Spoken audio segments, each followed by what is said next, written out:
The captain stood at the observation deck of Concordia Prime, watching warships from across the galaxy hang in perfect formation against the stars. Each vessel gleamed like a jewel in the darkness. The Zephyrian dreadnoughts curved gracefully, their hulls shimmering with rainbow-colored energy fields. The Thalian cruisers looked like delicate coral sculptures that somehow survived in the void of space. Even the simple KRYNN vessels had clean geometric lines that pleased the eye. Then there was Earth's contribution to this gathering. The UHNS Perseverance looked like someone had welded together industrial shipping containers and strapped engines to the back. It was rectangular, brutalist, painted in dull gray. Cooling vanes stuck out at awkward angles. The railgun turrets sat in ugly reinforced housings. Where other ships flowed with elegant curves, the Perseverance simply existed, defiant in its ugliness. "They are staring at us," said Commander Riley, joining Captain Elena Vasquez at the viewport. Her chief engineer carried a datapad and wore an expression that suggested he was trying not to laugh. "Let them stare," Vasquez replied. Her reflection in the glass showed a woman in her late 40s with dark hair pulled back in a tight bun. 20 years in Earth's naval service had taught her patience. "We didn't come here to win a beauty contest." "Good thing," Riley muttered. "Because we'd lose to everyone out there." The Galactic Council chamber was designed to inspire awe. Holographic displays floated in midair, translating speeches into 300 languages simultaneously. Representatives from 47 member species occupied tiered seating that spiraled upward like an ancient amphitheater. At the center, a spherical platform rotated slowly so speakers could address everyone equally. Ambassador Chen stood on that platform now, making humanity's case for full membership in the Galactic Defense Coalition. The military alliance had maintained peace in this region of space for nearly 3 centuries. "Earth brings unique perspectives to the coalition," Chen said calmly. "Our industrial capacity, our technological innovation, and our commitment to collective security make us valuable partners." A sound rippled through the chamber. It took Vasquez a moment to identify it. Laughter. Polite, but unmistakable. Admiral Crixthor rose from the Zephyrian delegation. The towering figure was covered in scales that shifted from blue to purple depending on the light. His 4 arms spread in a gesture that might have been diplomatic but looked condescending. "Ambassador Chen," Crixthor's voice resonated with harmonics that the translation system struggled to capture. "We welcome humanity's enthusiasm. However, the Defense Coalition is a military organization. We must be certain that any new member brings adequate martial capability." "The Perseverance demonstrates that capability," Chen responded. More laughter, less restrained this time. Crixthor's expression might have been a smile. "Yes. The Perseverance.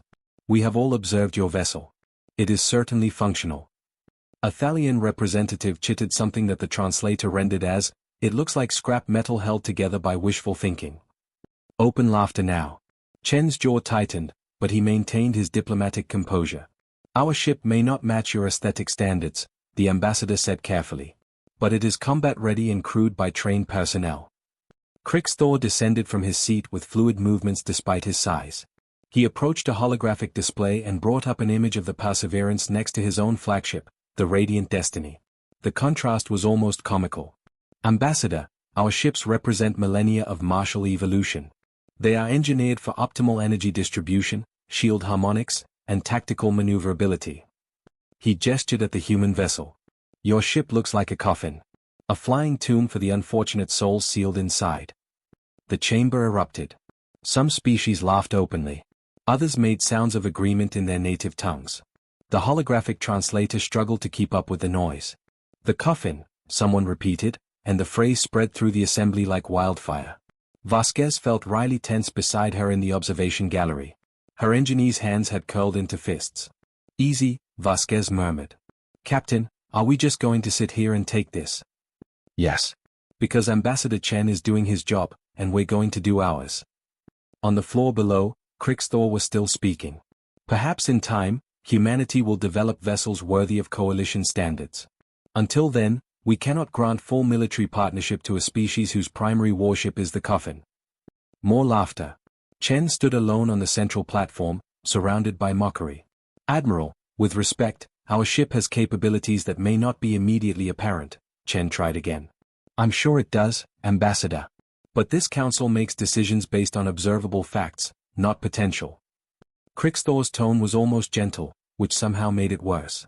"We will grant humanity observer status. You may attend meetings but cannot participate in joint military operations or access advanced tactical databases. A probationary period to allow you time to develop appropriate capabilities. The vote came quickly. Humanity's application for full coalition membership was denied by an overwhelming margin. As the session adjourned, species representatives gathered in the central area. Vasquez watched as several approached the holographic display of the Perseverance, pointing and making comments that sent their companions into fresh fits of amusement. "Captain," Chen's voice came through her communicator. "Please return to the ship. We're departing within the hour." "Understood, Ambassador." Riley was already heading for the exit, his shoulders hunched with barely contained anger. Vasquez followed, keeping her expression neutral as they passed clusters of alien officers who watched with obvious curiosity or disdain. In the corridor, away from the crowds, Riley finally exploded. "The Coffin? They're calling our ship the Coffin? Do they have any idea what went into building her? The engineering challenges we solved?" "They don't care," Vasquez interrupted. "And they don't need to. Not yet. Not yet." Vasquez stopped walking and turned to face her chief engineer. "What goes inside a coffin, Commander?" Riley blinked, confused by the question. "What? A coffin? What goes inside?" "A body. A corpse." "Exactly." Vasquez resumed walking. "They think they're looking at a tomb. Let them. Because what matters isn't what the coffin looks like from outside." Understanding slowly dawned on Riley's face. "It's what's inside that counts." "Precisely."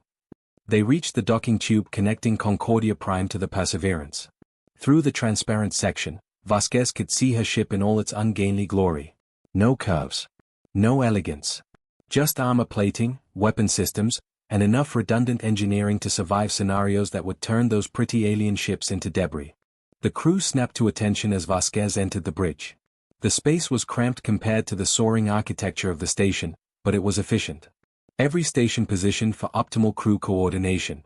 Every system hardened against electromagnetic pulses, radiation, and kinetic impact.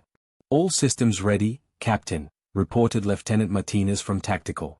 "We can disengage on your command." Vasquez settled into the captain's chair and activated the ship-wide intercom. "All hands, this is the captain. Today the Galactic Council decided we're not ready to stand beside them. They looked at our ship and saw a coffin. They think we're primitive and unprepared." She paused, letting silence fill the ship. "They're wrong. We're going to prove it not with words, but with actions. They want to call us the coffin? Fine. Let's show them what lies inside a coffin." "What's that, Captain?" Riley asked softly. Vasquez smiled without humor. "The refusal to stay buried." As the Perseverance undocked and turned toward deep space, the sleek alien warships remained in formation around the station. They paid no attention to the ugly human vessel departing into darkness. Soon enough, they would remember it. 3 weeks after the humiliation at Concordia Prime, the Perseverance patrolled the outer reaches, a region of space that marked the boundary between Coalition territory and the unknown. Captain Vasquez stood in the observation lounge, holding a cup of cold coffee she had forgotten to drink. Dr. Sarah Kim entered with her own cup. The young physicist had designed the ship's experimental weapons. "You're thinking about the Council again," she said. "Always," Vasquez admitted. "How's the fusion lance?" "Ready. We can fire it, but there's a problem. We need 90 seconds to plant stabilizers, charge the weapon, and shoot. In combat, that's forever. Then we'll need to make those 90 seconds count." The ship's alarm suddenly screamed through the corridors. Red lights pulsed as Vasquez and Kim ran for the bridge. "Report." Vasquez shouted as she entered. Commander Riley was already working at his station. Long-range sensors picked up a distress beacon. "Captain, it's from New Havana." Vasquez felt ice in her stomach. New Havana was a human colony with 40,000 people. How far? 12 hours at maximum speed. "Show me the message." The main screen flickered to life with a recorded transmission. The timestamp showed it was 8 hours old. A woman's face appeared, covered in ash and blood. Behind her, people screamed and alarms wailed. Unknown hostiles. They came from nowhere. Hundreds of ships, maybe thousands. Nothing we've seen before. They're not responding to communication. They're not taking prisoners. They're just. The image dissolved into static, then cleared for one moment. Long enough to show something massive blocking out the sky above the colony. Something organic, pulsing with strange light. Something that opened what might have been a mouth and unleashed destruction. Then nothing. Silence filled the bridge. Set course for New Havana, Vasquez ordered. Maximum speed. Send an emergency message to Coalition Command. Tell them we have hostile contact and we're investigating. Captain, Lieutenant Hayes at Communications spoke up. We're receiving a coalition-wide alert. Multiple colonies are reporting similar attacks. The screen changed, showing a map of coalition space. Red indicators bloomed like spreading disease across the outer territories. 8 colonies. 12. 15. 20. My God, someone whispered. Riley pulled up sensor data from the nearest incidents. Captain, I'm reading energy signatures unlike anything in our database. They're biological. These things are alive. Vasquez stared at the map. 20 years of service hadn't prepared her for this. Coalition Command is ordering all ships to rally at Sanctuary Station, Hayes reported. They are forming a defensive fleet. How long until we reach New Havana? 11 hours, Captain. Vasquez made her decision quickly. We continue to New Havana. If there are survivors, they need help now. Tell Coalition Command we'll join them after we investigate. Captain, we could face punishment for disobeying orders, Riley pointed out. We're not official coalition members, remember? Just observers. So we'll observe what happened to 40,000 people, then join the fleet. Vasquez's voice hardened. Besides, Earth needs intelligence about what we're fighting. The Perseverance surged forward, its powerful engines pushing the ungainly vessel faster than most alien ships expected it could move. 10 hours later, they dropped out of faster-than-light travel at New Havana. What they found made even the most optimistic crew members fall silent. The colony was gone. Not destroyed, consumed. The planetary surface showed massive burn marks, but worse were the perfectly circular holes where buildings had stood. Something had eaten portions of the city, ground and all. Life signs? Vasquez asked quietly. Martinez worked his console for several minutes before shaking his head. Nothing, Captain.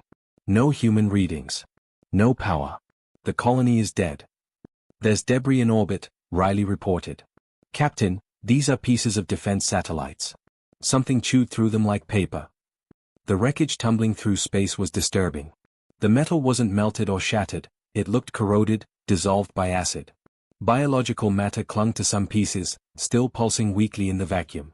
Get samples with remote drones, Vasquez ordered. I don't want anyone near that stuff until we understand it. Dr. Kim appeared on the bridge, her face pale. Captain, I'm reading residual energy on the planet. Whatever weapons these hostiles used, they're partially organic. Some kind of bioplasma. Can we defend against it? Unknown.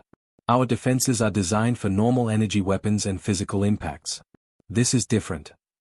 Hayes suddenly straightened at her station. Captain, Coalition Emergency Broadcast. The defensive fleet has assembled at Sanctuary Station. How many ships? 237, Captain. Every species contributed. The Zephyrians sent their entire 7th Fleet. Vasquez studied the tactical display. Sanctuary Station sat at a natural bottleneck where space routes converged. Any invasion force would have to pass through there. Set course for Sanctuary Station. And find out what we're calling these hostiles. The Thalian are calling them the Devourers, Captain, Hayes said. The Devourers. Vasquez supposed it was appropriate for creatures that consumed entire colonies. The journey to Sanctuary Station took 6 hours. As they approached, the assembled fleet became visible. It was impressive. Dreadnoughts and carriers, cruisers and destroyers, representing dozens of species and centuries of combined military tradition. The Perseverance looked pathetic by comparison. Coalition Command is calling, Hayes reported. Admiral Crixthor wants to speak with you. The Zephyrian Admiral appeared on screen, his scales darker than before. Captain Vasquez. I see the Coffin has joined us. We were investigating New Havana, Vasquez replied evenly. My report is available for review. I've seen the preliminary data. Crixthor's tone was dismissive. Unfortunate, but expected. Those colonies were poorly defended. 40,000 people died. And millions more will die if we fail here. Crixthor leaned forward. Captain, the Devourers are coming. Our scouts confirm a massive fleet approaching. We estimate contact in less than 18 hours. What are my orders? The Perseverance will take position in the rear guard, Sector 7. You'll provide sensor support and assist with evacuating wounded if the primary lines fail. The rear guard. As far from actual fighting as possible while still technically participating. Admiral, my ship is combat capable. Your ship is a liability, Captain. Krixtor's voice hardened. The Coffin may be functional, but this battle will be won by experienced fleets using proven tactics. I will not have humanity's enthusiasm disrupting our formations. You will take your assigned position and follow orders. Understood. Vasquez wanted to argue. But she represented Earth, and Earth needed this alliance. Understood, Admiral. We'll take position in Sector 7. Good. Krixtor out. The screen went dark. Vasquez sat in her chair, feeling her crew's eyes on her. Sector 7, Riley said quietly. That's on the opposite side of the station from where the Devourers will attack. I know. Captain. I said I know. Vasquez stood. Take us to our assigned position. And Commander? Make sure our experimental weapons are ready. All of them. Riley's eyes widened. Captain, some of those systems are still being tested. Then it's time for field tests. Vasquez headed for her ready room. We came here to prove humanity belongs in this fight. Being in the rear guard just means we'll have to make more noise when the time comes. 16 hours later, long-range sensors detected the Devourers. Captain, you need to see this, Hayes said, her voice steady but afraid. The screen showed the approaching fleet. Vasquez had expected hundreds of ships. Maybe 1,000. She was seeing tens of thousands. The Devourer fleet was a swarm, a tide of organic vessels moving with insect coordination. Each ship pulsed with strange light. They ranged from small fighters to massive capital ships that dwarfed the largest coalition vessels. And the sensors couldn't find the end of the swarm. Mother of God, someone whispered. Admiral Krixtor's voice cut through rising panic. All ships, hold positions. We hold this point. They must come to us, and when they do, we will show them coalition strength. The fleet steadied, ships locking into assigned positions. How long until contact? Vasquez asked. 30 minutes, Captain. Vasquez activated ship-wide communications. All hands, battle stations. We're about to fight an enemy that destroyed 8 colonies and killed hundreds of thousands. They think we're weak. She paused, watching her crew's faces. They're about to learn what happens when you underestimate the species willing to fly a coffin into battle. The coffin was about to open. The Devourer swarm hit the coalition defensive line like a wave crashing against rocks. From the Perseverance's position in Sector 7, Vasquez watched the tactical display with growing horror. The elegant formations that had seemed so impressive dissolved into chaos within minutes. The Devourers didn't fight with recognizable tactics. They simply overwhelmed through numbers and ferocity. Coalition casualties mounting, Martinez reported, his voice tight. The Thalian Third Wing has lost 6 ships. The KRYNN defensive sphere is collapsing. Energy weapons lit up the void. Coalition ships fired in coordinated volleys, their plasma cannons and particle beams creating curtains of destruction. Thousands of Devourer fighters disintegrated. But for every one that died, 3 more pressed forward. Their defenses are adapting, Dr. Kim observed from her station. They're learning in real time. Watch. She highlighted a section of the battle. A Zephyrian cruiser fired its main weapon at a Devourer capital ship. The beam caused visible damage. But when the cruiser fired again seconds later, the same weapon barely scratched the surface. They're evolving, Kim explained. Hit them with a weapon once, and they adjust their entire fleet's defenses against it. That's impossible, Riley breathed. That's happening. Kim's fingers danced across her console. Captain, if this continues, coalition energy weapons will be completely useless within the hour. On the main screen, a Devourer ship rammed directly into a destroyer. Instead of simply colliding, the organic vessel flowed around its prey, enveloping it. Acid burned through the hull. Screams echoed over emergency channels before cutting off. The flagship is taking heavy fire, Hayes announced. Admiral Krixtor is calling for reinforcements. Vasquez watched as ships broke formation to support the Zephyrian flagship. The movement created a gap in the defensive line. The Devourers poured through like water finding a crack. They're going to lose, Martinez said quietly. He was right. The coalition was fighting the way they'd always fought, with precision and coordination. But the Devourers didn't care about tactics. They cared about consumption. Captain, Riley said. Orders? Every instinct told Vasquez to stay in position. Moving without orders would mean court-martial, diplomatic incident, possibly worse. But she thought about New Havana. 40,000 people, consumed. Helm, take us into the battle. Maximum thrust. Captain, Riley began. The coalition is losing because they are fighting with energy weapons the Devourers adapted to. They need something different. They need kinetic weapons. They need us. The Perseverance broke formation and surged forward. Alarms immediately sounded from Coalition Command. UHNS Perseverance, return to your assigned position. You are in violation. Hayes muted the channel. Sorry, Captain. Couldn't hear them over the sound of us saving everyone. Despite everything, Vasquez smiled. The human ship accelerated into the heart of battle, its ugly hull slicing through debris. Coalition ships scattered in confusion as the Coffin came barreling through. Target the nearest capital ship, Vasquez ordered. All railgun batteries. Fire when ready. The Perseverance had 6 railgun turrets, each capable of accelerating a slug to enormous speed. Where the coalition relied on energy shields and evasion, humanity had asked a simpler question. What if we just hit them really hard? The railgun spoke. 6 slugs crossed the distance in a fraction of a second. At those velocities, they hit with more force than nuclear weapons. The first slug punched through the Devourer capital ship like tissue paper. The second and third struck nearly simultaneously, creating cascading structural failure. The fourth caused something critical to rupture. The fifth and sixth were unnecessary, the capital ship was already tearing itself apart. Silence fell across coalition command channels. Then chaos. What was that? The human ship. Impossible. Admiral Crickstor's voice cut through. Captain Vasquez, what are you doing?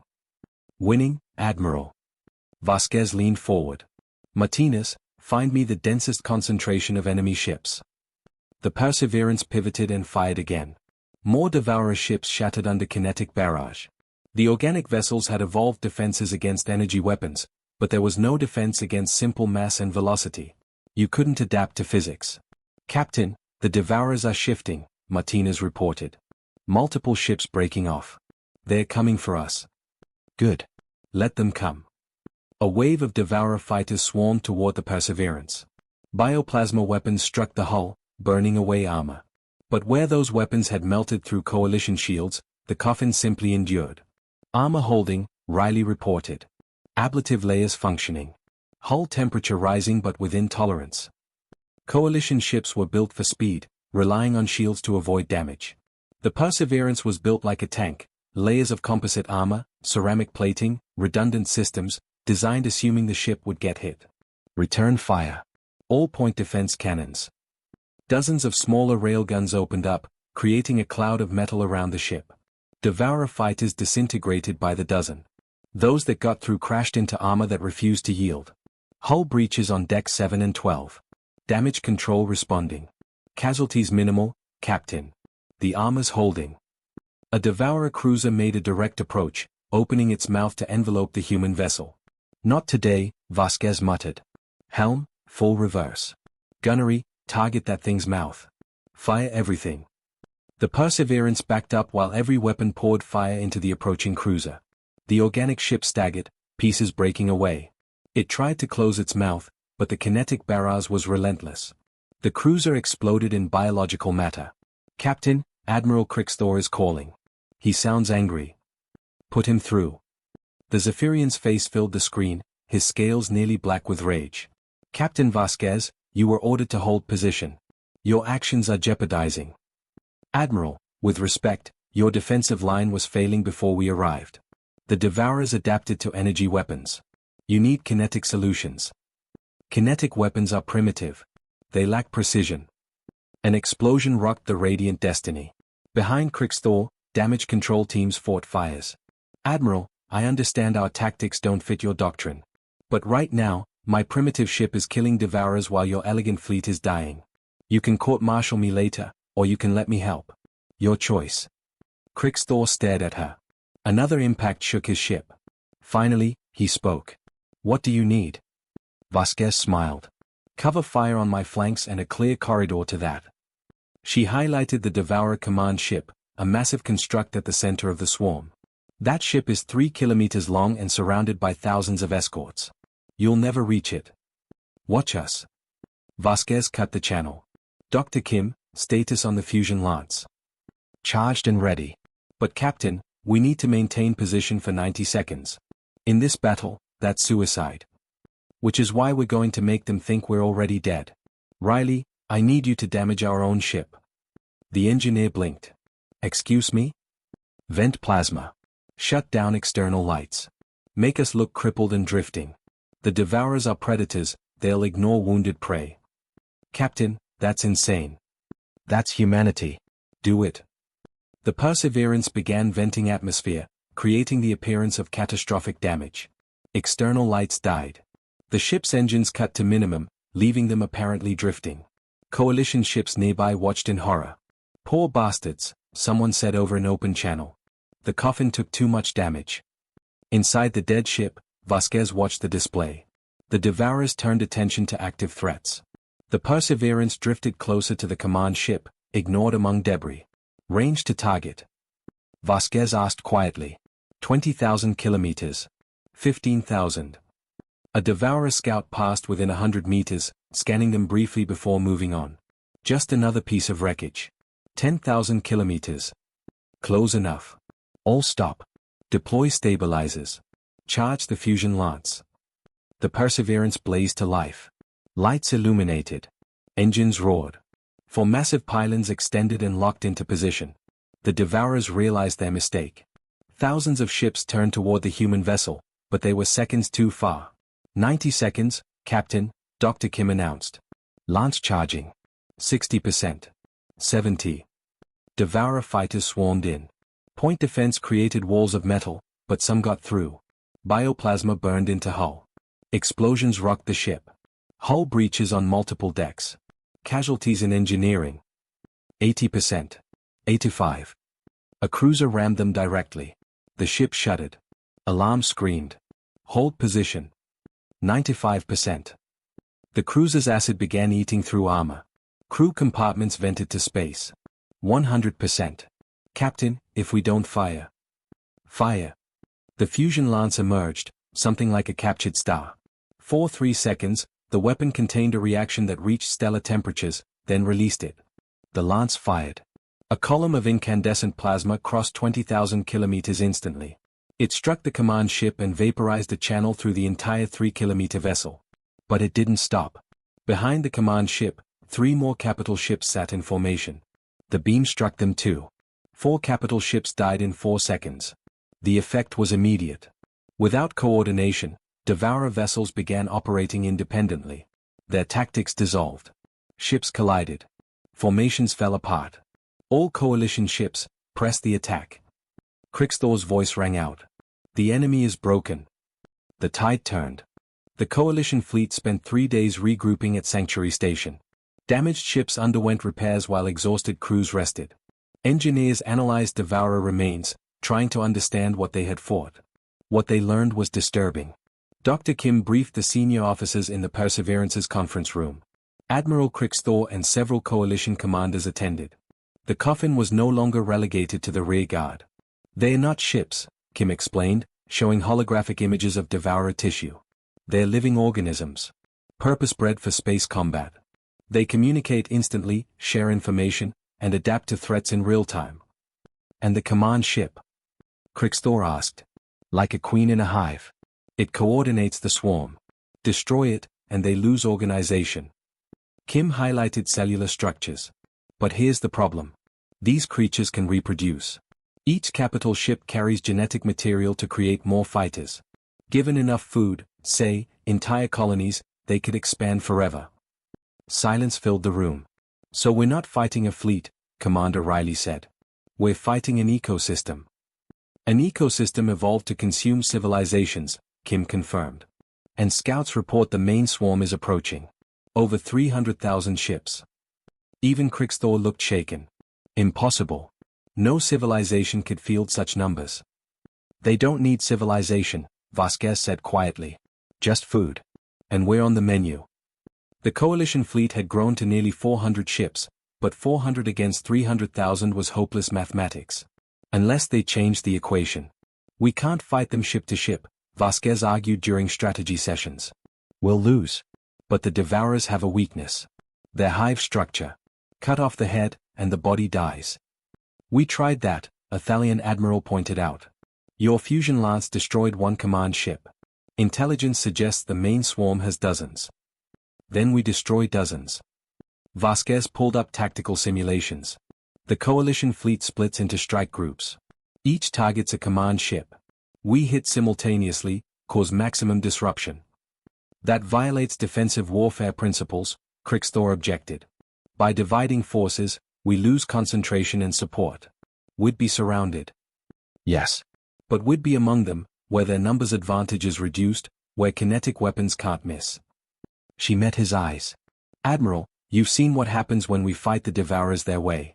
They adapt, overwhelm, consume. So we fight our way. Aggressive. Chaotic. Unpredictable. This is madness. This is humanity's gift.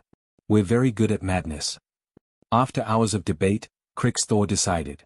Modified version of Captain Vasquez's plan. Strike groups of 10 to 15 ships, targeting command vessels. But we maintain a reserve at Sanctuary Station as final defense if strike groups fail. His scales shifted to determine purple. Captain Vasquez, the Perseverance will lead Strike Group 7. You're at the tip of the spear. Understood, Admiral. Over 2 days, the fleet transformed. Ships reorganized into strike groups, mixing coalition energy weapons with human kinetic firepower. Everywhere, alien engineers studied the Perseverance. Riley found himself giving tours to officers who wanted to understand how the primitive human vessel survived punishment that would destroy their ships. It's simple, Riley explained to Zephyrian engineers. You build ships that avoid hits. We build ships assuming they will get hit. He patted a bulkhead. Composite armor. Ceramic over titanium over shock-absorbent gel. Behind that, redundant hull plating. 3 separate pressure hulls. You can breach the outer 2 and will still maintain atmosphere. But this adds mass, one engineer protested. Reduces maneuverability. Sure. But maneuverability doesn't matter if you're dead. Would rather be slow and alive than fast and vaporized. The engineers looked at each other, mandibles clicking thoughtfully. We would like to retrofit our ships with these redundancies. Be my guest. On the bridge, Dr. Kim worked with physicists from 4 species, trying to repair the fusion lance.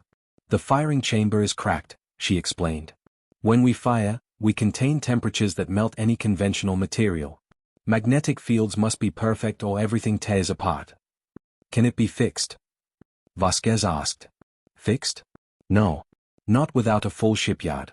But I can jury-rig it. We get 1 shot, maybe 2 if we're lucky. After that, the chamber is permanently destroyed. 1 shot is all we need. Strike Group 7 launched, 12 ships total, including the Perseverance and 2 more human frigates that arrived as reinforcements, the Indomitable and Defiant. Good to have company, Riley observed. Let's hope we all make it back, Vasquez replied.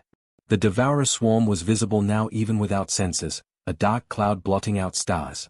300,000 organic ships, each hungry. All ships, weapons free, Vasquez ordered. Stay tight. Watch flanks. Remember, we're not here to win a battle. We're here to cut off the head. Strike Group 7 accelerated into the swarm. Thousands of Devourer fighters responded immediately, swarming like antibodies attacking infection. Here they come, Martinez announced. Then we'd better start reducing the count. All ships, open fire. Coalition vessels unleashed destruction. Energy beams vaporized fighters by dozens. Human railguns punched through multiple targets. But for every Devourer that died, 10 more pressed forward. Evasive maneuvers.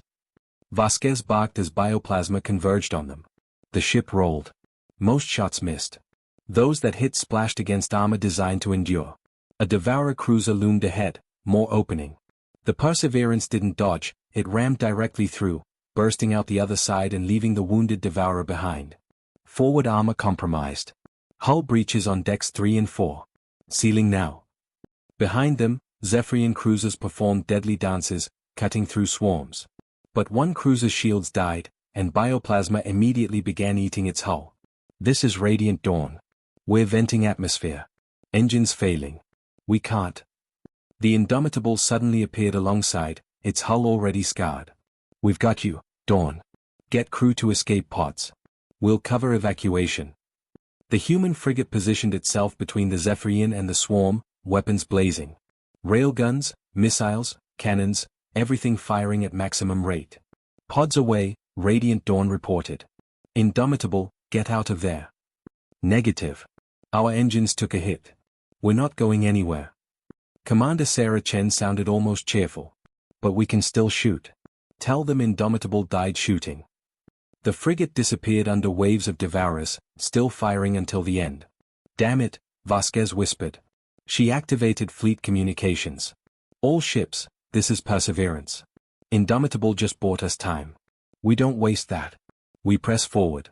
For Commander Chen and her crew. We make them pay. Strike Group 7 drove deeper. Ships fought back to back, creating mobile fortresses of overlapping fire. When shields failed, others protected. When weapons overheated, crews switched to backups. It was brutal, desperate, chaotic. It was working. Target distance, 50,000 kilometers, Martinez reported. The Queen of Queens was visible, massive, dwarfing regular command ships. Bioluminescent patterns pulsed across its hull, coordinating the entire swarm. Dr. Kim, Fusion Lance status. Charge to 80%. Captain, the chamber is barely holding. If we fire at less than full charge, we might not penetrate. If we wait for full charge, the chamber might rupture first. What would you do? Kim didn't hesitate. Fire at 95% and pray. Then that's the plan. All ships, Perseverance is going in. Cover our approach. The Defiant and remaining coalition ships formed a protective corridor, clearing a path. The Perseverance accelerated toward the Queen, every weapon firing, every system pushed beyond limits. Devourers swarmed from all directions. Bioplasma burned armor. Organic matter clung to hull, corroding. The ship shuddered under impacts. Casualties in engineering. Fire in Section 7. Keep moving. Vasquez gripped her chair. 25,000 kilometers. Lance at 90%. A capital ship rammed their port side. The impact sent them spinning. Alarms screamed. Lights died, replaced by emergency red. Stabilizers offline. Manual control. Riley shouted. Switching to manual thrusters. The ship slowly steadied, but they'd lost precious seconds. Vasquez made a decision in seconds. All hands, abandon non-essential sections. Seal them off. Pull everyone back to core compartments. Engineering, divert all power to weapons and the fusion lance. Captain, that means abandoning life support in 2/3 of the ship. Do it. We won't need life support if we're dead. The Perseverance contracted, pulling crew into the most heavily armored sections while surrendering the outer hull to the Devourers. It was like retreating into a fortress, yielding ground to protect what mattered most.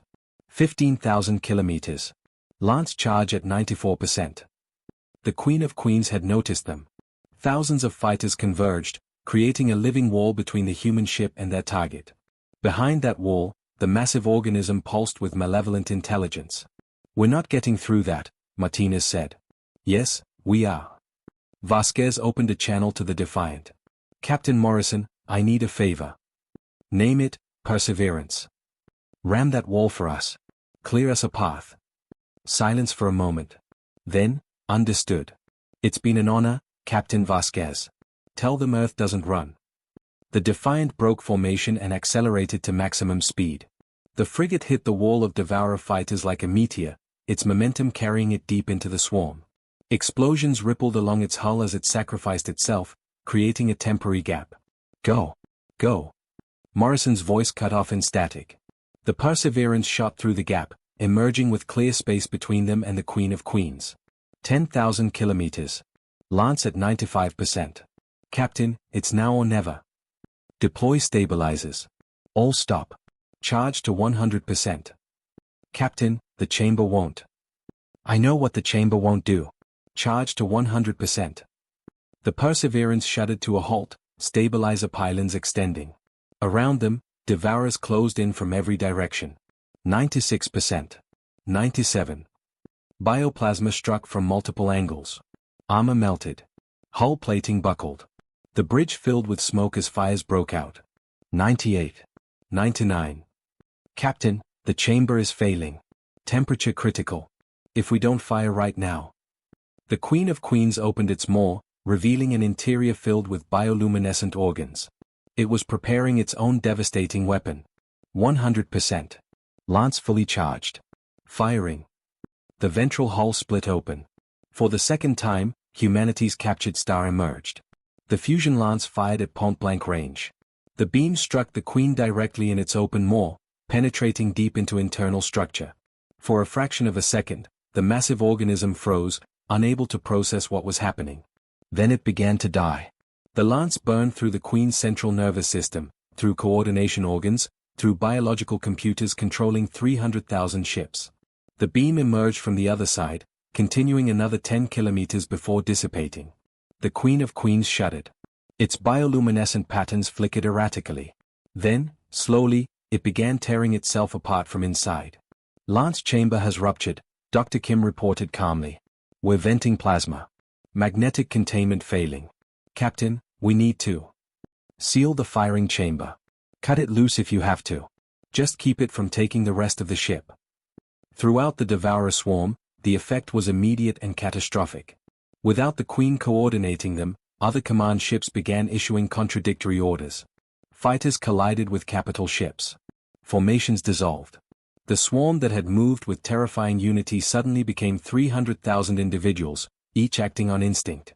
All coalition strike groups, this is Admiral Krixthor. Enemy coordination is broken.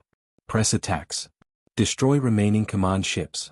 Today, we end the Devourers. Across the battlefield, coalition ships rallied. With the swarm in disarray, elegant tactics and superior technology could finally be brought to bear. Command ships died one after another, each loss fragmenting the Devourers further.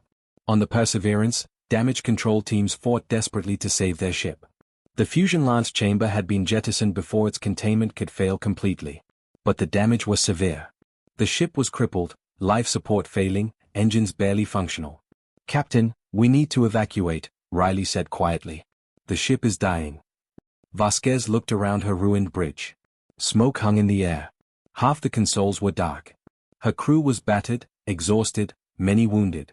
But they were alive. They had done what they came to do. No, she said. This ship has taken everything the Devourers could throw at it and kept fighting.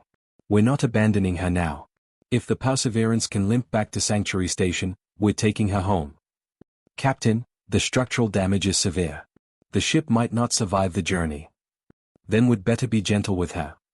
Vasquez activated communications.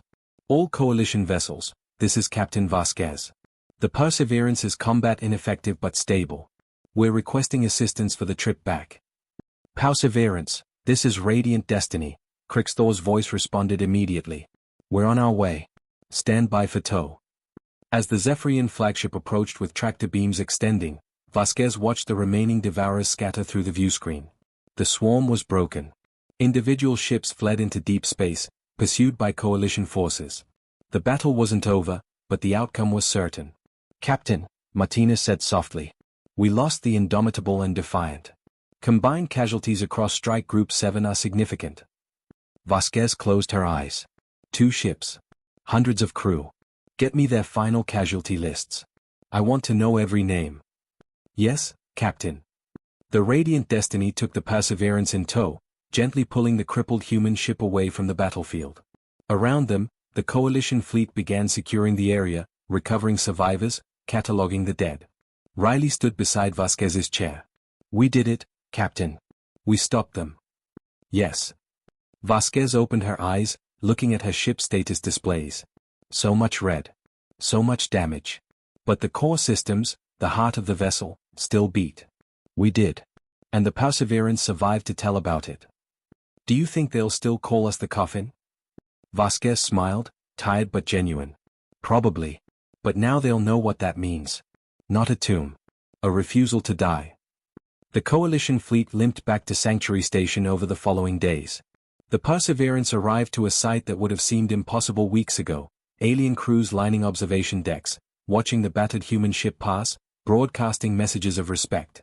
They're applauding, Hayes said, puzzlement in her voice. Translate that, Vasquez ordered. The Zephyrians are performing a blade salute.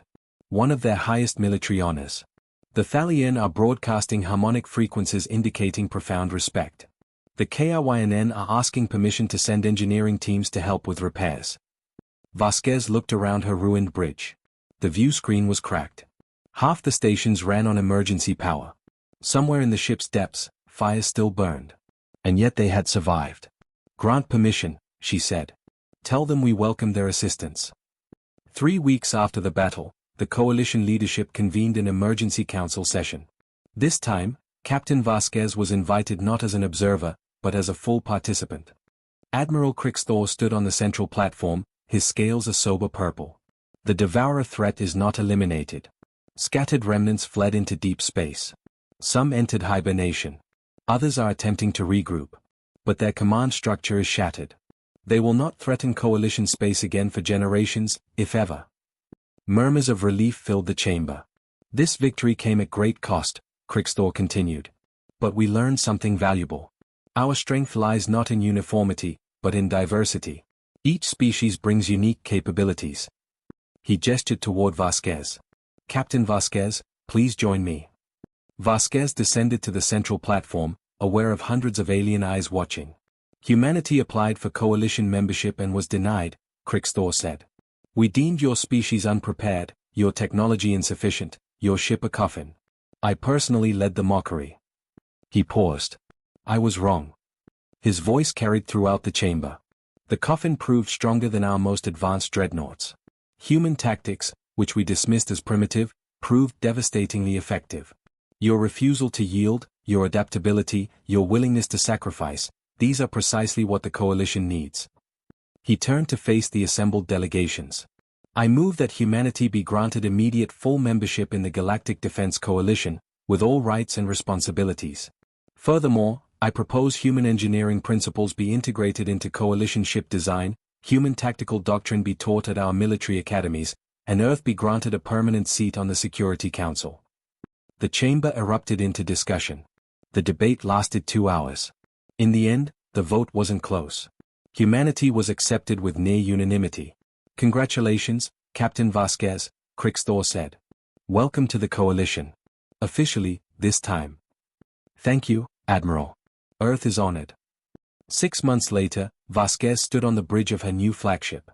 The UHNS Coffin nail was larger than the Perseverance, incorporating everything humanity and the coalition had learned. Its hull was still blocky, still built like a fortress. But now it bristled with weapons from a dozen species, shielded by technology that made it nearly invulnerable. "Admiral, the fleet is assembled and ready," Commander Riley reported. He'd been promoted to executive officer. Vasquez looked at the tactical display. 12 human ships, each one a coffin. Around them, 40 coalition vessels representing 15 species. "All ships, this is Admiral Vasquez. They mocked our coffin. They thought they were insulting us. But we taught them what a coffin truly means. Not death. Not defeat. But the refusal to stay buried." She paused, looking at faces of her crew, human, Zephyrian, Thalian, KRYNN, and more.